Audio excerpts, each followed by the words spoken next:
شوف القطعة، هاي القطعة الحمراء، البيت للبيع. البيت للبيع. ايه، خل اشوف تعال، خل نشوف البيت هذا شلونه. تعالوا خل نشوفه، بلكة تفيدني، يمكن اشتريه. خل اشيكه، يعني هي المنطقة حلوة وهذا الارض كبيرة وواسعة. بس هو خل اباوع داخل البيت.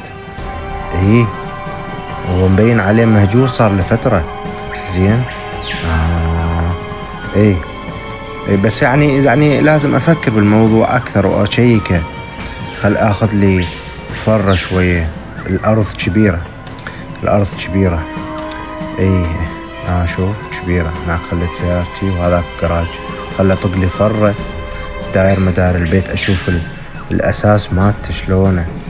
بس انا اللي يعجبني بيه انه داير مدايره حقل.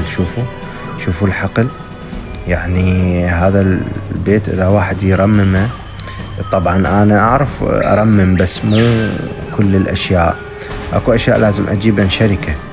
بس كلش تشدني هاي البيوت اللي تكون ريفية. شوفوا الحديقة شلون كبيرة. هاي البلكونة امامها اكو هاي الحديقة. اقدر اخلي مرجوحة، اقدر اخلي هنا اشياء انشر هدوم، اسوي هنا اخلي منقلة حتى اشوي اذا يجيني احد مالت ضيوف. الارض كبيرة. شوفوا هاي المكان المكسوس، هذا المكسوس العشب، هذا كل الارض مال تابعة للبيت. الارض كبيرة، بس الترميم مثل ما قلت لكم يعني يريد له سياج من هنا لهناك اخليه. لازم ارتب الجراج. شوفوا الجراج يريد له تعميرات. باعوه جراج كبير، يعني يمكن يكفي سيارتين.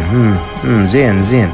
لا زين، لازم افكر بالموضوع اكثر يعني، لان لازم بهاي الامور لازم الانسان ما يستعجل. تعرفون لازم ما يستعجل، فانا لازم افكر اكثر بالموضوع. شوفوا هذا اقرب جيران. خل اتامل المنظر. لا جميل البيت، جميل.